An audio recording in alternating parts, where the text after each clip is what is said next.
बिस्मिल्लाहिर्रहमानिर्रहीम। अस्सलाम वालेकुम नाज़रीन। मर्दों को ख़ास तौर पर सफ़ेद रंग के कपड़े बहुत पसंद होते हैं, लेकिन ख़वातीन के लिए वही सफ़ेद रंग के कपड़े परेशानी का बायस बन जाते हैं। जब उन पर दाग धब्बे और निशानात पड़ जाते हैं, कभी सालन की छींट तो कभी गाड़ी का आयल, कभी बच्चों की शर्ट्स पर चॉकलेट के ज़िद्दी निशानात, जिससे इन सफ़ेद कपड़ों की चमक को बरकरार रखना कदरे मुश्किल होता है। मज़ीद मालूमात के लिए हमारे साथ जुड़े रहिए और वीडियो को एंड तक देखिए। अगर आपने अभी तक हमारे चैनल को सब्सक्राइब नहीं किया तो प्लीज़ हमारे चैनल को सब्सक्राइब करें, वीडियो को लाइक करें और बेल आइकन को ज़रूर प्रेस करें ताकि हमारी आने वाली हर नई मालूमाती वीडियो का नोटिफिकेशन आप तक बर वक्त पहुँच सके। तो चलिए वीडियो शुरू करते हैं।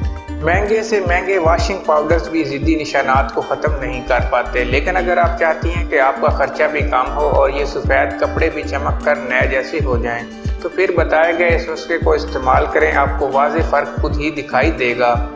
बनाने की टिप: एक बाल्टी पानी में 4 चम्मच बेकिंग सोडा शामिल करें, उसको अच्छी तरह मिक्स करें। अब इस बाल्टी में सफ़ेद कपड़े डालें और तकरीबन 8 घंटे भीगे रहने दें। बाद में कपड़ों को सादे पानी से धो लें। वाह क्या चमक है, हो गए ना चमकदार सफ़ेद कपड़े बिल्कुल नए जैसे।